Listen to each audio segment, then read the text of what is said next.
Welcome back, everybody. It's time for another edition of Silver and Black Today, an Odyssey original podcast, also heard on the radio in Las Vegas on The Bet. So those of you listening in Las Vegas, hope you're keeping cool and you're getting ready for one more week until the Raiders come home and kick off the season there at Allegiant Stadium.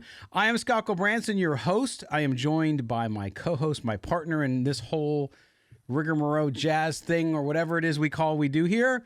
That is Mr. Moe Moton, also a.k.a. Midtown Mo. He's a senior NFL writer at Bleacher Report. Also writes about the Raiders on sportsnaut.com, where you can also catch him on the X or x.com. I've now noticed, Mo, news organizations are saying it this way. X.com, the site formerly known as Twitter. Seems a little long to me. That's actually protocol because I've actually gotten that. That department. I think it's AP. That's AP style, I think. I got to double check. You have to add that formerly known as Twitter because if you just say x.com, it sounds kind of sketchy. I'm just going to say that. Yeah, it does. I like you when you say Twitter X. I think that's pretty funny. But I like Twitter X. But anyway, you can follow Mo there if you dare because his food opinions don't always jive with everybody else's. At Moe Moton, MoeMoton. I'm at LV Gully. You can also catch my work up on sportsnaut.com where I write about a little bit of everything. Mo, I'm actually working on a baseball story, a long baseball story, which I haven't done in probably 20 years. Very interesting. I'm going back and sometimes, when you do the craft and you don't do it for a while, it's one of those situations where you kind of have to relearn some of it. Going back and talking about baseball when I've been doing football for 8 years now, it's different. I know you do basketball, but you don't do baseball, right? I grew up a Met fan. I'm not going to even talk about baseball today. Yeah, that doesn't. Hey, I'm a Padre fan. Neither one play baseball. They just run around. Listen, I know the fans. People. I know the fans are not here to hear you talk about how bad the Padres are. No, they're here for the man of the hour, Matt Holder. Yes, we're getting there, and so Mo just decided to go ahead and introduce him. So, but that's good. We'll bring him in because he's got to get out of here and do some things too. He's got a lot of work to do. It's football season. I mean, geez, he only makes everybody smarter about football by teaching us things. Matt Holder from Bleacher Report is with us. He also writes up on Silver and Black Pride, part of SB Nation, covering the Raiders. And welcome back to the show, Matt. All right, so we're going to talk about Tyree Wilson. We're going to go a little in depth. A lot of fans, the video, you've seen Brian Baldinger, who's on our show all the time. He did a video. Ted up at The Athletic did a video. You've done a video. People are noticing this. I tried to calm people down a little bit because people were, he's so slow off the ball. Yes, he was. But you could see some of the flashes there that made him a first-round draft pick. But when you look at this, it's not surprising to you. You're like, hello, I studied the whole entire draft. Tell us a little bit about Tyree Wilson, the college player, before he was drafted and kind of what the upside downside was for him, and then we'll transition into how we're seeing it now. Yeah, well, I think one of the biggest things that's kind of coming to fruition, as Baldy very eloquently pointed out on his little rant on Twitter, and I even mentioned too, I almost felt bad for the guy, like you said, like all the people are picking on him, like I'm just joining in on the party, but was the get off. Like that was something at Texas Tech that kind of noticed in his last year right there, where he was always just kind of laid off the ball. And that's something that can be developed working with a veteran guy like Max Crosby, who, Max Crosby's talked about, some of the things that he keys on. I think he's even said he doesn't even watch the ball anymore. He kind of like studies film during the week and sees what offensive lineman, what body part they move first. And then he starts getting off then he translates that to the game to help his get off. So I think working with a guy like Max Crosby for the next few years can help him, get better in that department. That's something that's fixable. Not huge on his initial quickness either, which is a little bit less, being able to, or being a little bit less fixable in the sense to, sorry, forget my words here. Great for the podcast. But yeah, so, Mo has that effect on people, man. Yeah, I know, exactly. Right. It's all Mo's fault. I like to blame it. It's the chain. It's the chain. It is. Your eyes. It's just shining and distracting me. But anyway, a little bit of the athleticism issues that I think are, you're seeing a little bit in part of his head. That's something that's he's going to have to work with.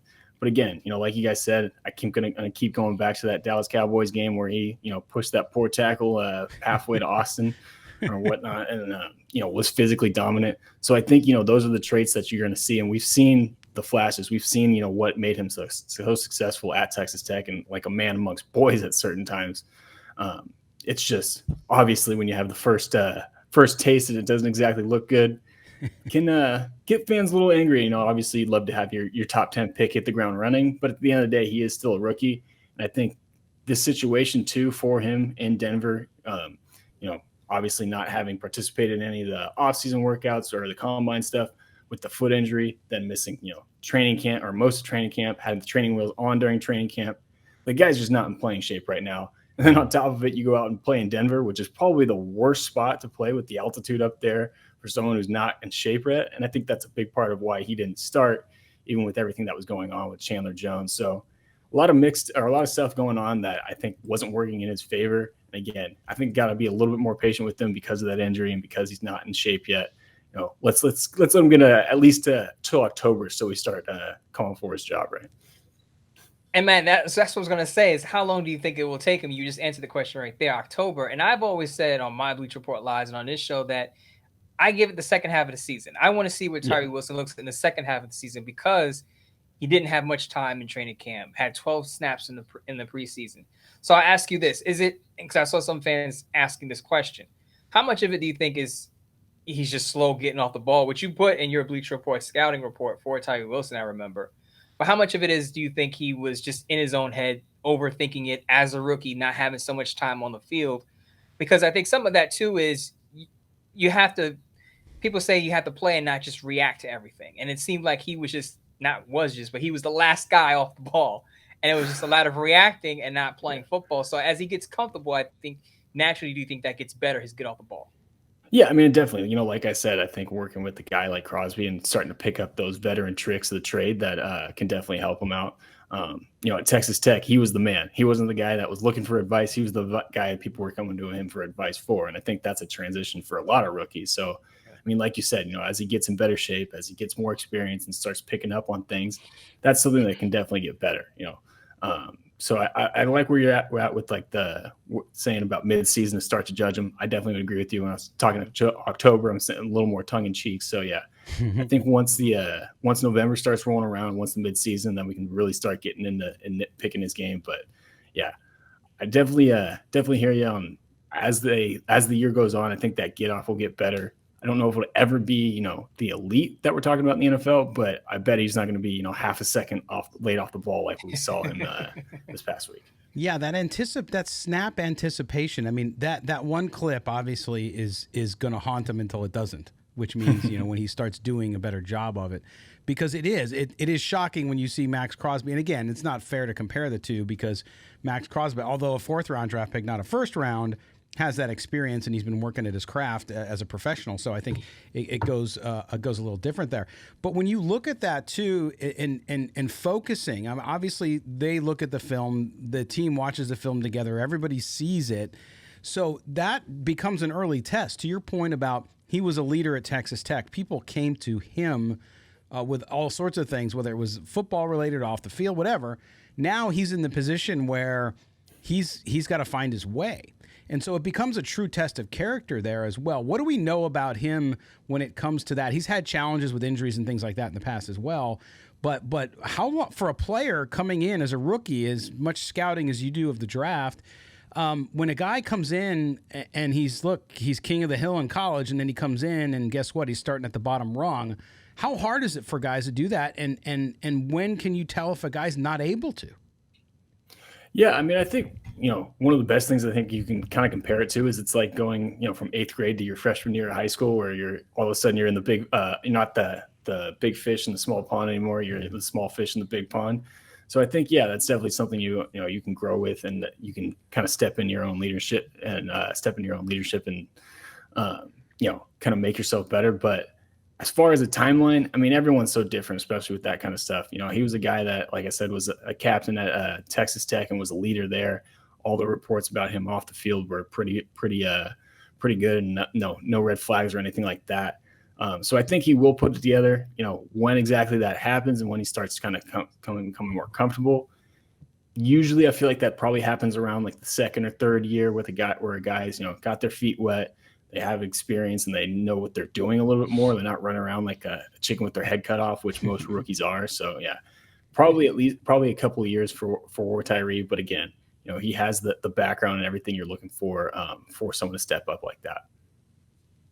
So I think one thing I would suggest for Tyree Wilson, he needs to watch Chiefs tackle Jawan Taylor if he wants to get a good step off the ball and just kind of be early out of his stance. Because as you saw in that season opening game, Jawan Taylor was basically in the backfield before the ball was snapped. So if he wants to get some pointers, Jawan Taylor from the Chiefs is the guy to contact. But we won't beat up on Tyree Wilson. I will say this. The Raiders have an important game coming up against the Buffalo Bills. Josh Allen's a mobile quarterback. Yes, he has the turnovers. I say he has some Brett Favre in him, but he's mobile and he can hurt you. Because the Bills, if they can put up 21 points just like that, if he's on fire. The Raiders obviously can see that what we see. Tyree Wilson is not there yet. Who should the Raiders give their snaps to on the edge, assuming Tyree Wilson maybe dials back on his role? Because I think Malcolm Kuntz had some nice plays, maybe didn't have, something you would look at in the box score, 2 sacks. But I think that he's a more ready-made player to be on the field against the pass rush, on the pass rush over Tyree Wilson. Perhaps Isaac Rochelle, who I think had a pretty good preseason debut this year. He only played 2 snaps against the Broncos. He had an injury, I believe. The Raiders waived him, brought him back on the practice squad. But he's the type of player that could play inside and outside, kind of like how they use Jerry Tillery. And I think Isaac Rochelle could be a better player, that inside-outside player, over Tillery. Is there anyone in particular that you're looking at maybe to get more snaps against the Buffalo Bills? Well, you kind of took the words right out of my mouth there, Mo. I'm definitely a big proponent of. Oh, you're good. I'm definitely a big proponent of giving Malcolm Kuntz some more snaps in Buffalo. Where he went to college, so a little bit more familiar place for him. Right. Kuntz was a guy that definitely popped up on the tape for me when I was watching the Broncos game. And I'll be honest, going into the season, I wasn't really high on him. I didn't think he would play much. I think in my final 53-man projection, I left him off of it or thought he might get traded. And again, week 1, I'm sitting here saying he needs to play more. So I'm willing to put my hand up and say that guy, or say I was wrong on that guy. I think he flashes a pass rusher. Like you said, didn't have sacks, but on Crosby's sack, if Crosby didn't get it, a half second later, Malcolm Kuntz was going to get it. And he had another rush too, where he did a nice job turning speed to power. And he surprised me a little bit with his run defense. That's always going to be his struggle, or that's always going to be the struggle with Kuntz. But he even had a couple nice plays where, he's making guys miss or making offensive linemen miss. He's never going to be someone that's going to go through a guy's chest. But if you can use his athletic ability to get in the backfield and get some penetration, that's something that I think the Raiders defensive line can use, especially this past week. So I'd like to see Malcolm Kuntz get the start this week over Jerry Tillery. But we'll see how it happens. Matt, let me ask you this question too, as we're talking about the defense. In the first game of the season, the win over Denver, I thought it was a tale of 2 halves. I thought early on they really struggled, and then as they got in the second half, obviously they made some big stops too, which was huge for this team to be able to win the game. What did you see overall? I mean, Mo and I talked about it before on our last show about the fact that, we were really underwhelmed by the safety play. Trayvon Moehrig still continues to struggle, as Marcus Epps had some nice moments, but he also had some moments that weren't so great. And then, of course, we were talking about before we went on the air and talking about earlier about Nate Hobbs, best tackler on the team, I think. He's really just continues to develop nicely. But what did you see overall with this defense now going into Buffalo and having to contend with a team that has an actual functioning offense, unlike Denver? Now, I know Denver didn't do terrible, but clearly they're not in the same class.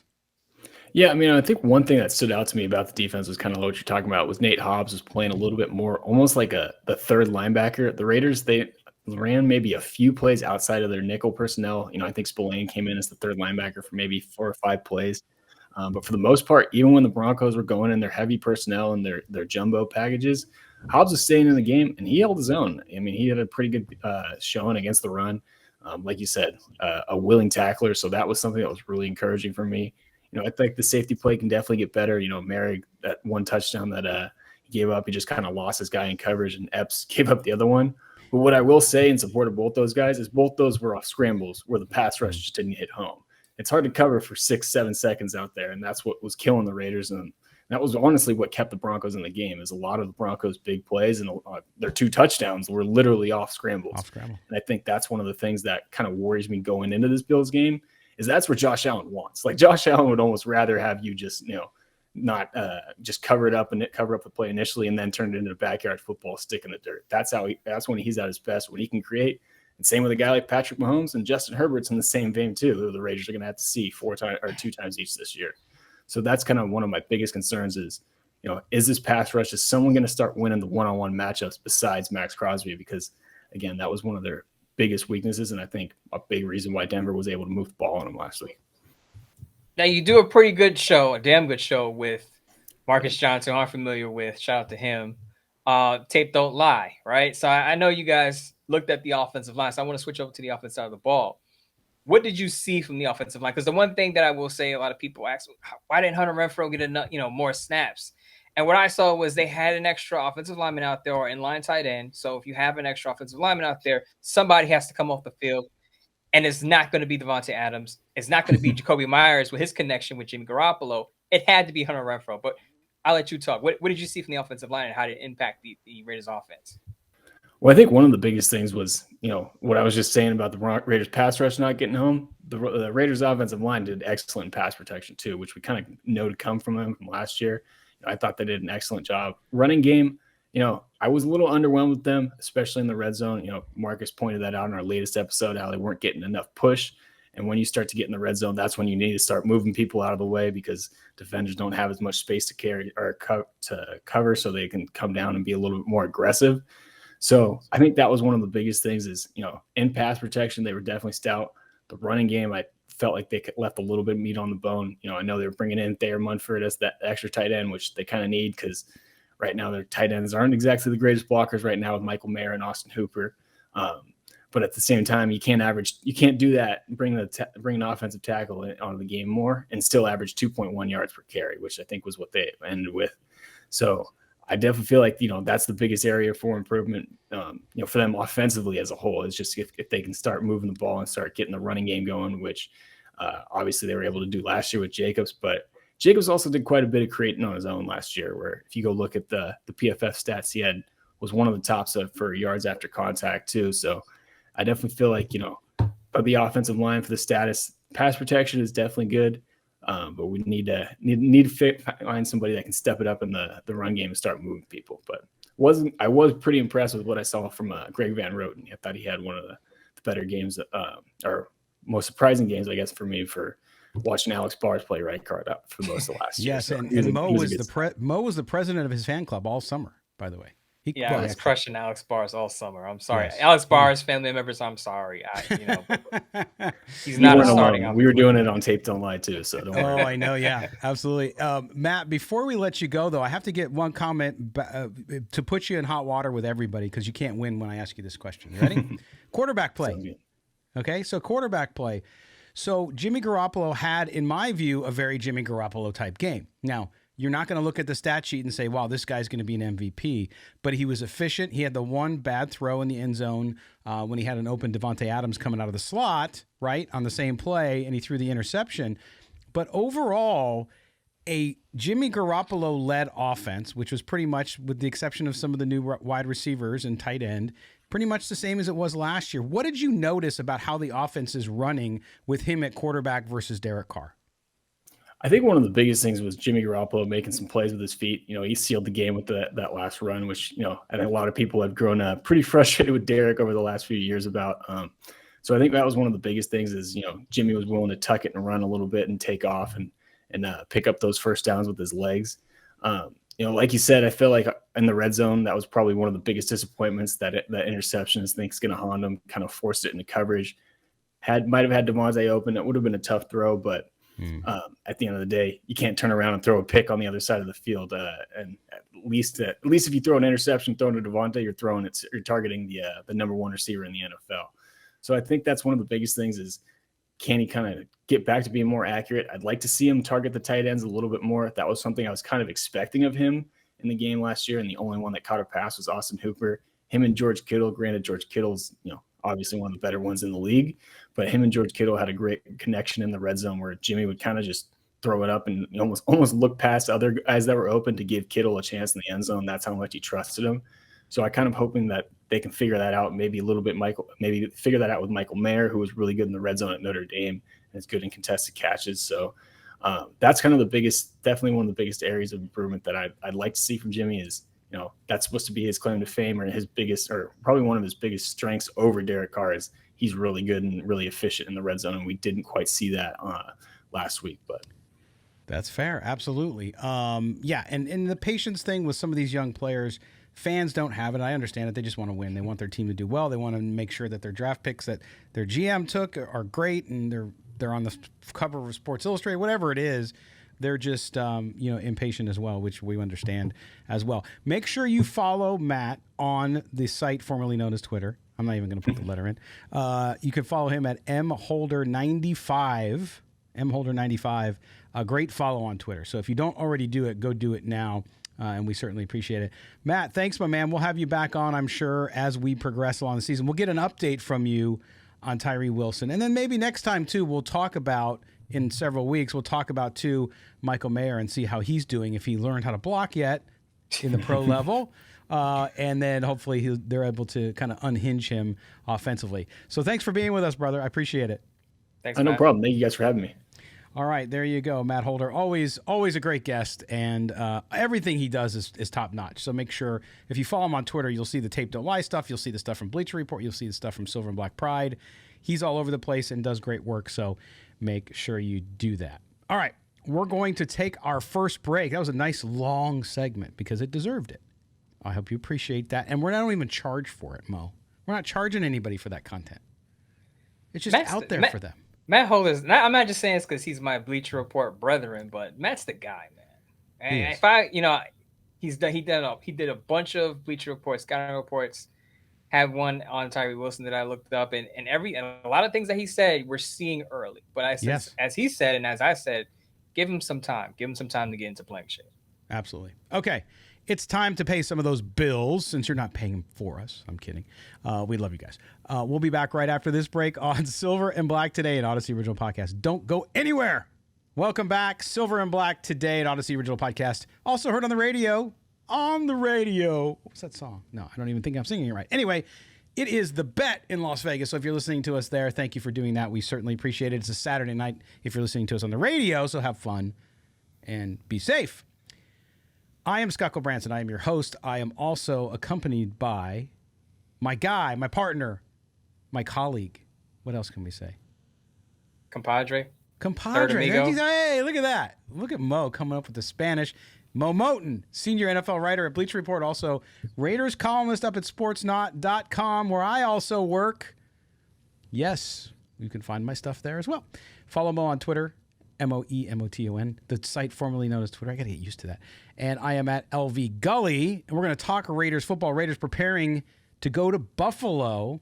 You know what's really interesting, Mo? Have you seen the discussion? Well, the Bills are hurting, man. They're going home. They're hurting. And then you got the other half of the audience saying, oh, they're going to be pissed. They're pissed. They're going to come out and want blood. I think the reality is in somewhere in between, right? Because, when you have a situation like you saw in New York where the Jets are as low as you can be because of the Rodgers injury, and then they win the game on an incredible play, they come back, they stay in, you get shocked by that. It shocks your confidence. It kind of takes you back. Now you get to go home and try to lick your wounds a little bit. But I think it's both sides of that is overrated. The Bills on paper, and again, everything's on paper, are a better team than the Raiders. I mean, all you got to do is look at the last couple of years. But they've also had struggles, right? So and we'll get to kind of our predictions later on, but the team, the Raiders preparing for the Bills, I think have a little bit of an advantage just because they haven't had much of the drama. They're coming off a win. You always feel better off a win, right? But they're in West Virginia. They wanted to acclimate. Press conference on Wednesday. Coach McDaniel said, well, we wanted to get them in some humidity. Welcome. Gets them in some humidity. We wanted to get them on East Coast time zone early because we know the stats, Mo, with West teams going east. It's not good.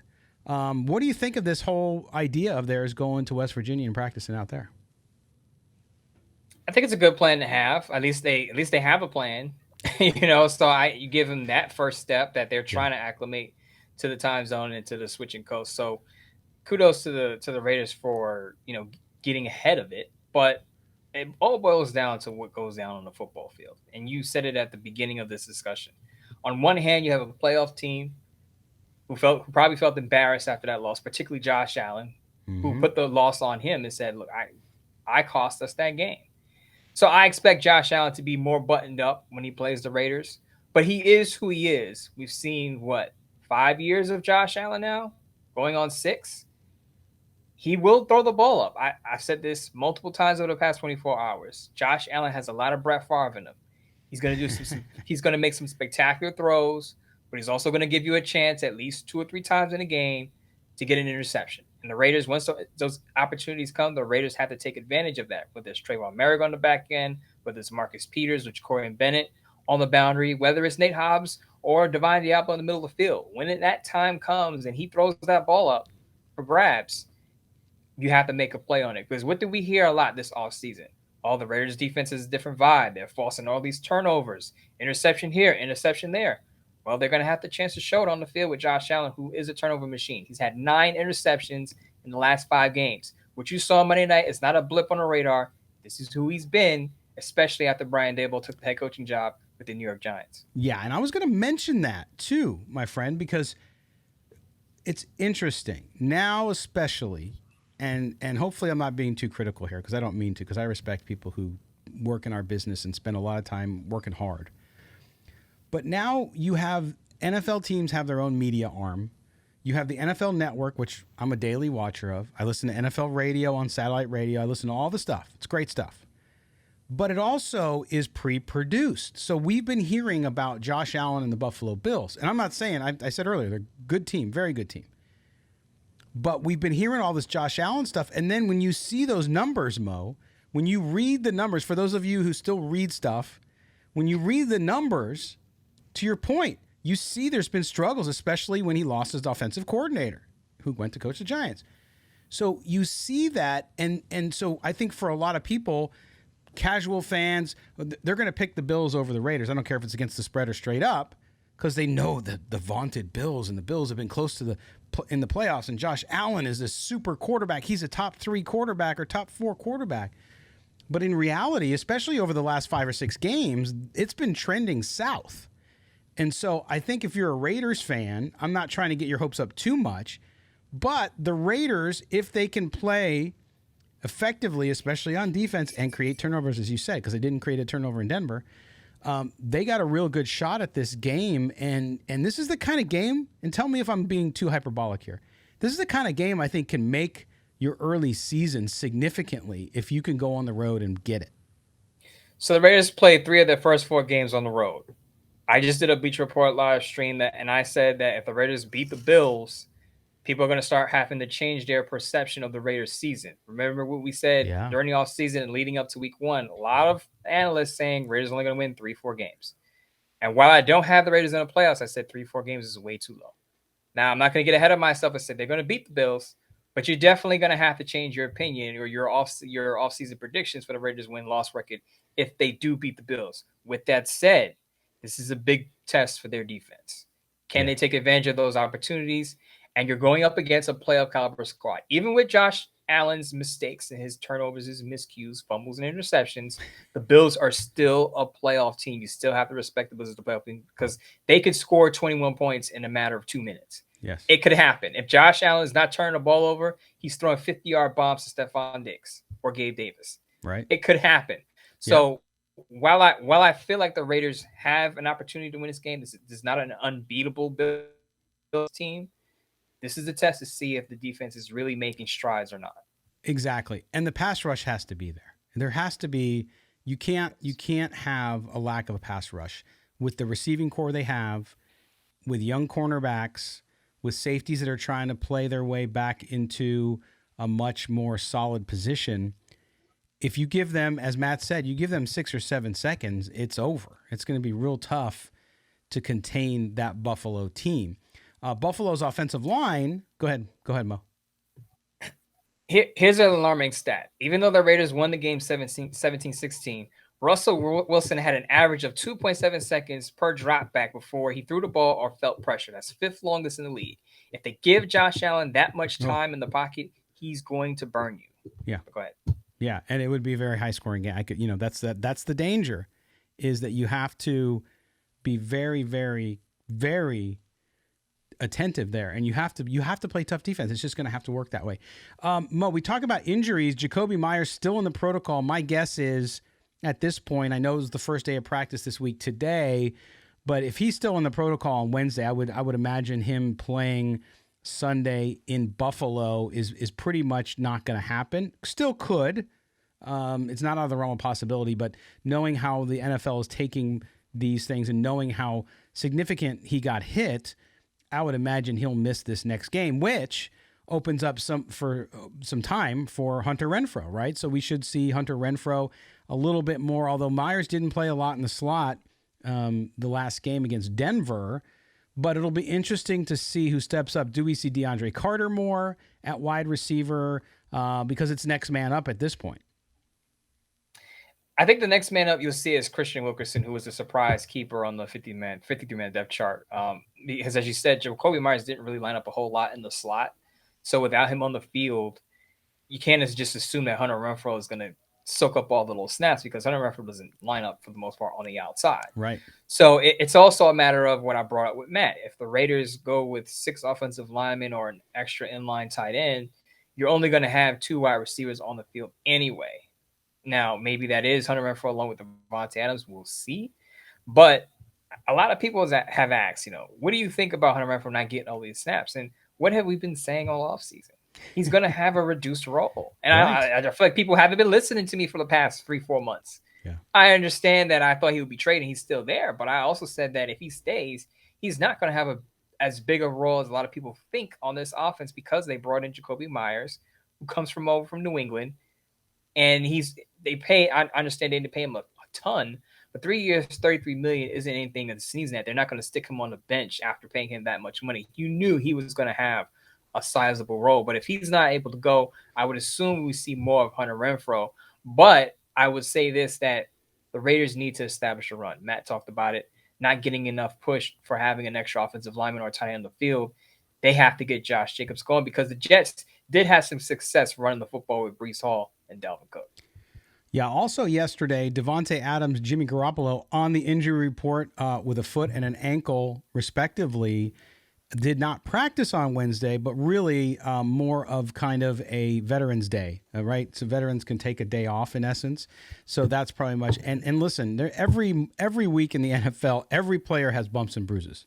So I'm assuming with Adams, because we didn't see him adversely affected during the game at all, best we could tell. And of course, Garoppolo had a couple run-ins with Denver defenders, and with that foot, especially surgically repaired, and the ankle, I can imagine, it's just going to hurt for a while too. Anyway, as he plays back into game shape, not really worried about any of those injuries at all, Mo.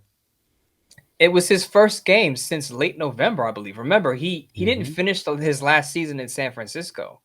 He got hurt late November, early December, missed the rest of the season. He had some days off in training camp. You have to, I think it's at least plausible that he's going to get those veteran days off during the season. Yeah. Whereas Davante Adams, I don't know where he got nicked up at. I know he had an injury during the offseason, I believe. Maybe there's just a little rest period for him on that one. But Vic Tavor of The Athletic said both players basically said they're going to be fine. Basically, as you said, just kind of a veteran's day off to get them rested up and ready for Buffalo. Yes.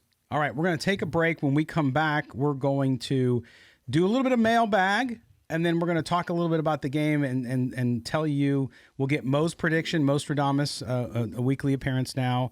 He'll put on his fez or whatever he's going to wear, and then we will do his prediction, talk a little about the game, and we'll read your mail here on Silver and Black today. An Odyssey Original Podcast, also heard on the Bet in Las Vegas. Don't go anywhere or Mo will find you. Welcome back. It is the home stretch here on Silver and Black today, an Odyssey Original Podcast, also heard on the Bet in Las Vegas. Thanks for being with us. Thanks for being part of Raider Nation, for caring for your team, and most of all, listening to us. We appreciate it. It's season 7 for the show, covering that is. We go all year round, and we're continuing to be blown away by your support. So thank you very much for that. We every month our numbers and you guys listening goes up and up and up. It blows my mind. And I keep asking Mo, I'm like, Mo, are you paying people or what are you doing? Like, why are we growing so fast? And he said, it's just me, man. It's Midtown Mo.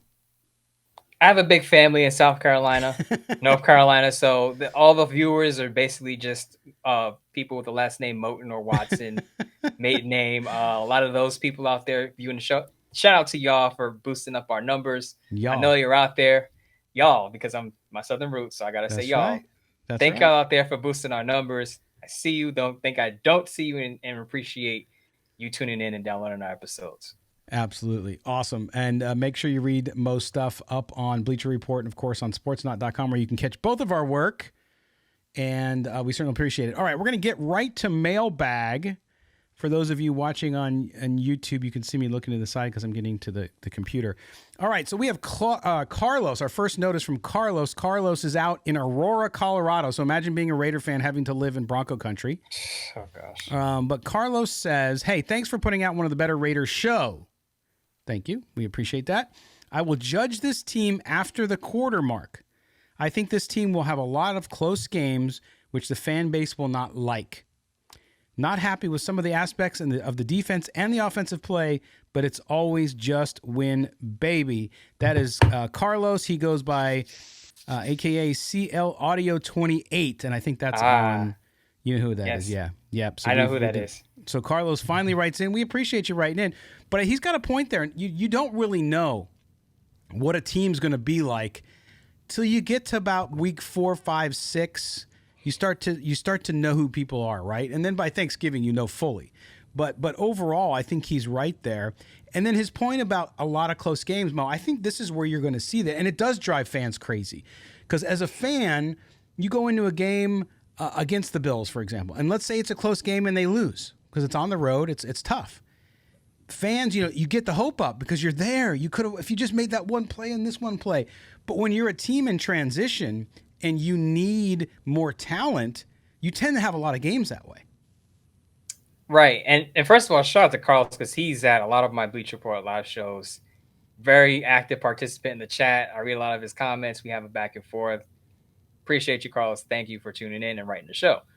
And I agree with him. It's hard to judge a team off the first, 1 to 3 games. You don't know what the team is yet. There are some teams that start slow. They have a rough first week. I remember last year, quick side story. I remember last year, I wrote an article saying that the Bears are going to be the worst team in the league.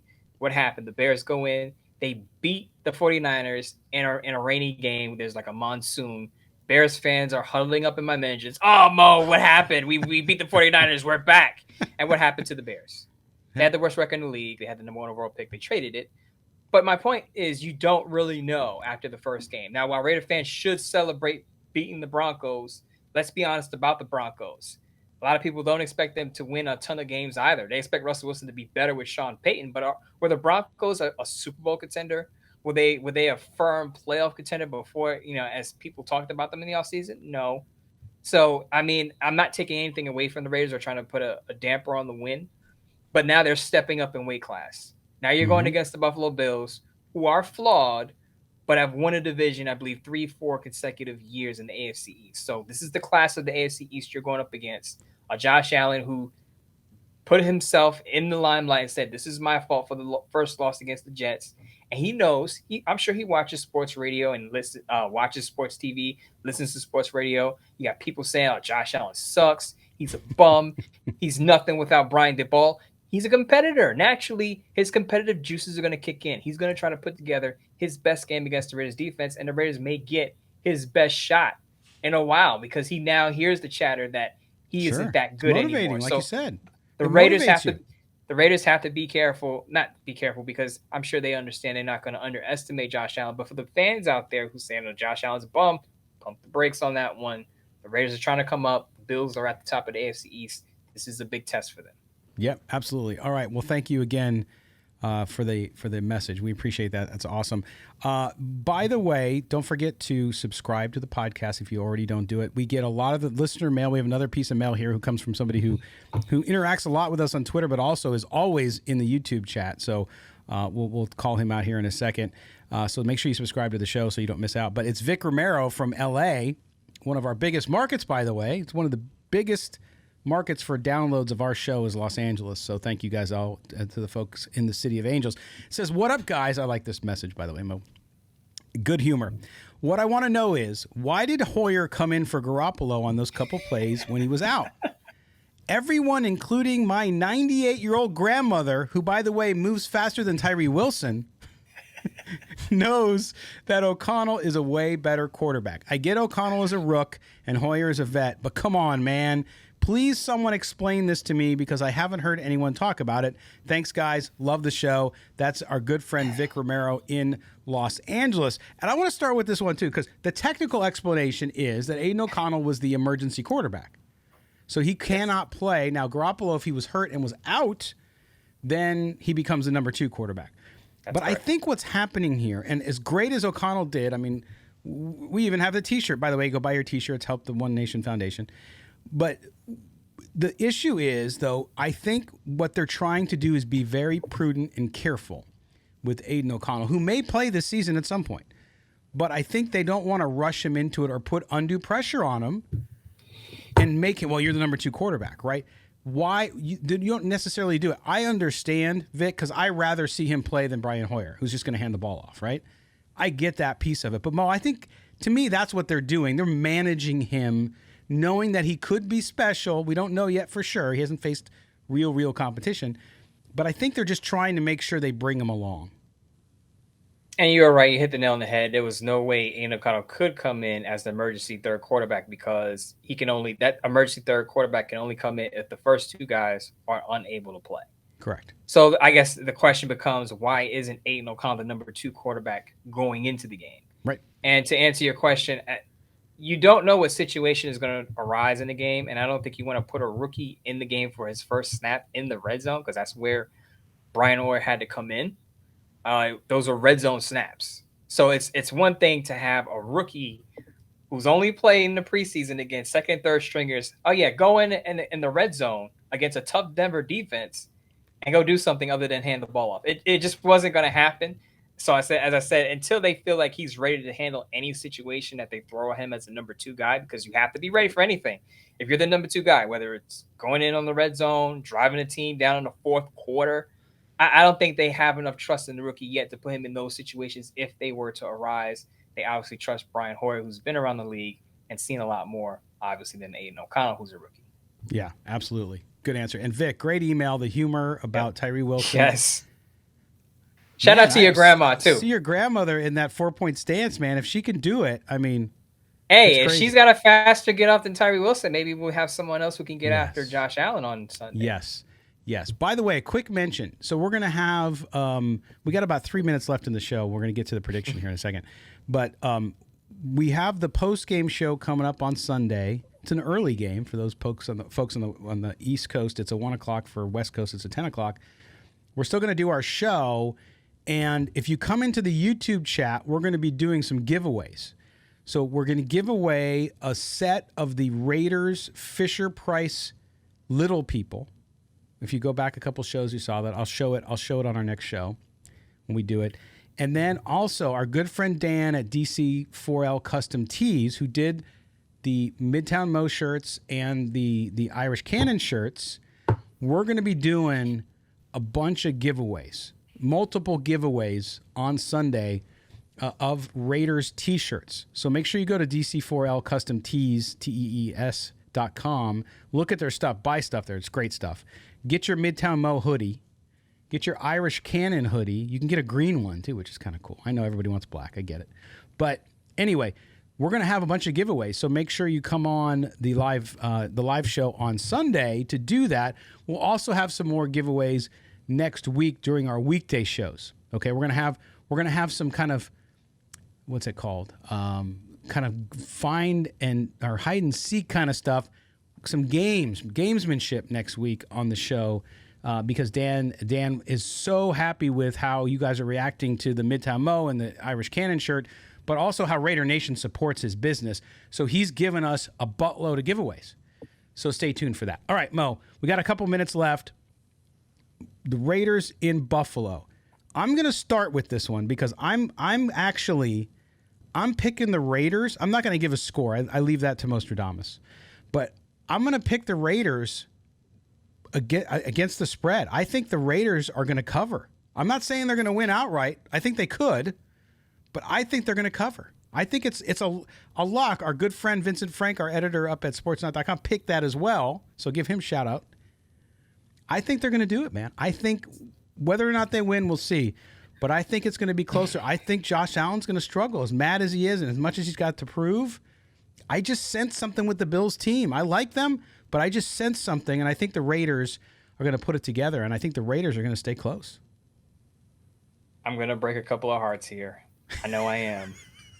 But 30-point loss. 30-point loss. It's like, oh, here goes Mo, doom and gloom. Negative Nate Mo, here we go. No, this is what I predicted. Miserable Mo, here we go. Misery Mo. But I wrote a Bleacher Report column. It's going to go up. Actually, it's up today, Thursday. Went up in the morning. So you can all see it. Just so you know, I'm not pulling anyone's leg here. Everybody's scrolling right now. They're listening. Now they're scrolling. What's that bad? What's that? I have Bills winning 31-21. I think I need to. This is the thing. I need to see the Raiders defense step it up before I believe in it and pick them over a team that could put up a lot of points in a hurry.